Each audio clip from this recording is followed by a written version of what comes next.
I'm Stephen Rouisse, and we're here in Louisville at my newly completed passive house, net zero energy home. And some of the things about doing the double stud wall, which is, you know, conventional construction because you got a conventional 2x4 wall on the outside, is you can use any siding or exterior finish that you like or choose for your aesthetic. We chose to use a bunch of different of them on this house just to kind of break up the facades, but we have just raw steel, we've got stucco, and we've also got traditional just wood siding as well, as you'll see. Since we have a solar system and I own an electric vehicle, we added an exterior electric charger for convenient charging, and that is also basically free charging with our solar system. Here we are on the east side of the house, and if you'll notice, there's more just smaller punched windows on the east side just to bring in some of that morning light, but not gain a lot of heat.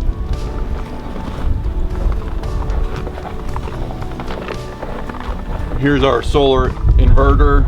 It's connected to our net meter, and if you look close, we're still in the negative because our solar system was turned on before we occupied the house, so we still have some extra energy to use for free. Now as we come around to the south side, this is where we put most of our glass, and generally, if anything, we put more glass than you would need for a typical passive house, partially because of living. We've got the big lift slide door to really bring the inside outside, and the one way you can mitigate that on the south side is through shading. So we added this awning not only to break up the facade, but also to shade this glass in the summer. And as you can see, we wrapped the awning all the way around to make sure that everything gets good shading in the summer so that we don't overheat and use a lot of extra energy cooling. So we got dining room, the lift slide door to open up for indoor-outdoor living, and then the kitchen. And in the kitchen, couple things to note is it's an all-electric house, so the cooktop is induction, and all the other appliances are electric as well. And then because of our air sealing and tight envelope, we do recirculating hoods. So there's a charcoal filter, the air gets filtered and then recirculated back into the space, versus being exhausted to the outside where you cut a large hole in your exterior envelope.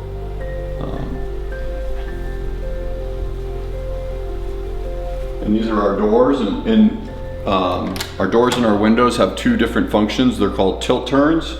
So if you have it, it just opens. But if you want to just get a little bit of ventilation, you tip the handle up. The top part of the window tilts in and allows you to just get a little bit of ventilation. And you can leave it in this setting unless you have extreme weather conditions, and it'll still drain to the outside.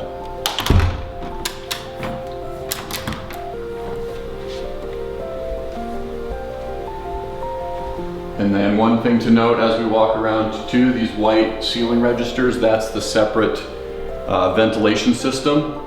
So this one is an exhaust because you exhaust the air from the kitchen and the bathrooms where you tend to have more contaminated or stale or really moist air that you want to exhaust to the outside. And then we have supplies to all the living spaces and the bedrooms.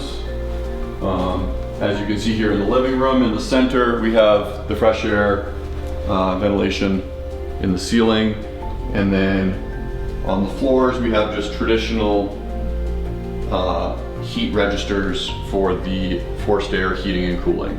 And as you can see, with our windows, we usually do a combination of fixed glass, which is the cheaper, and then, you know, operable windows, because everyone likes fresh air and the ability to bring in that nice fresh air.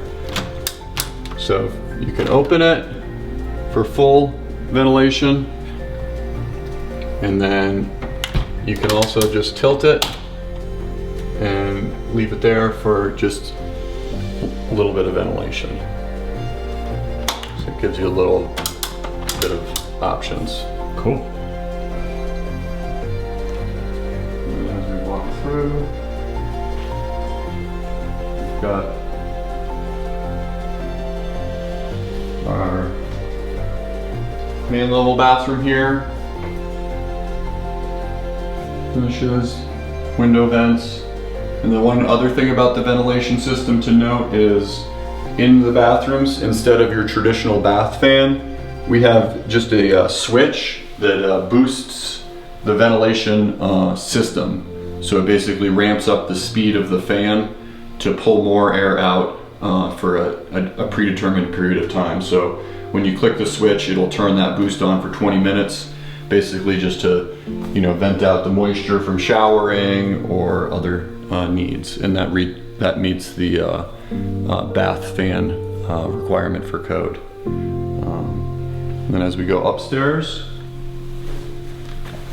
yeah, and in our entryway we did this nice grass railing just to try to give it a little bit of a more organic feel and soften the feel of the steel.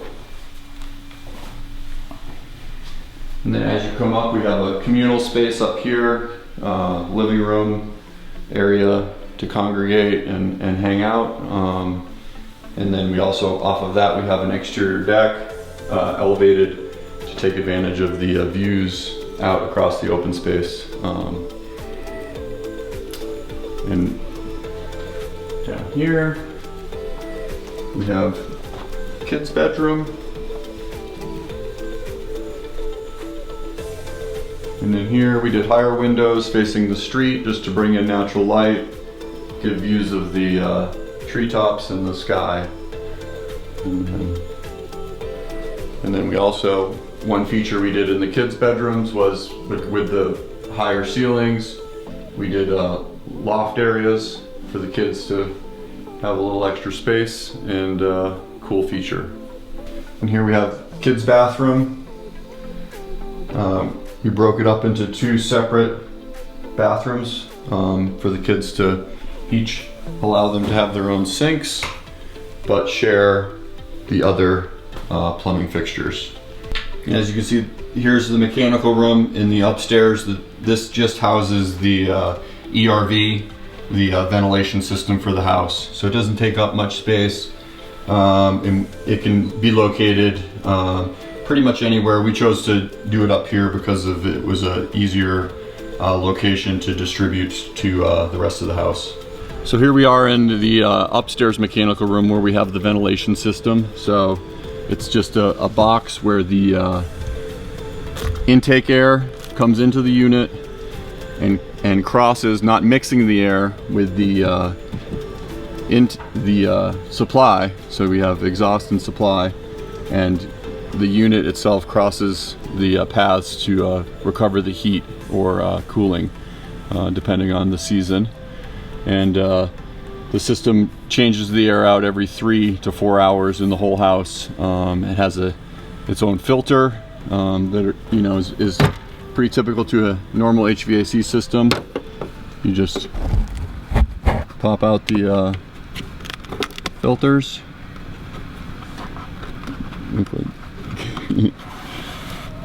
And then you can change those out just like a normal filter. And as you can see, this can be controlled with an app on your phone, so you can boost the speed of the fan. And you can also see here, it shows you the temperatures of the exhaust air, the air that's being pulled from the house. The outdoor air is 14 degrees, yet the supply air is coming in at 60 degrees. So the unit's recovering enough heat to heat the outside air from 14 to 60 degrees so that you're not losing heat. And one thing about this house is we do have the views to the west, so we tended to put in a few more west windows than would be ideal from a cooling standpoint. So what we added to this house was exterior shading, so that in the summer months the sun gets low on that west side. You can close things down and block that heat so that you don't end up overheating and using more cooling energy than you need. So that is an added feature, and it does become a problem with a lot of locations in Colorado when you want to take advantage of a view which is typically to the west, and you run into that problem with overheating. And then we have the master bathroom, vanity, and then we did kind of a compact bathroom. We've got a shower basically that ties in with the bathtub, more open concept, and then we have a separate toilet closet. And then we've got the basement. We remodeled, used the existing foundation.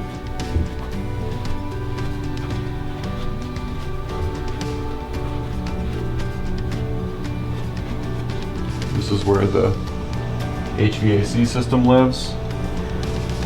So as you can see, everything looks like your normal furnace.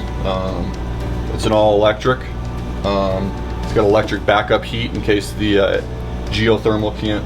So then the biggest difference is these two pipes coming out. These go out of the house and into the ground and then back up. So one is the supply into the ground, and then it comes back to the unit. And it either pulls heat out of the earth or it puts heat back in the earth, depending if you're in heating or cooling mode. And the other nice thing is these two white pipes that you see, these connect over here to our first water tank. And so when the system is running, it pulls heat off of the geo loop and preheats this tank. So this tank does not have anything except the geo system hooked to it. So it preheats the water, and then we have a finishing tank which is connected to the electrical power, which heats the water to the temperature that you need.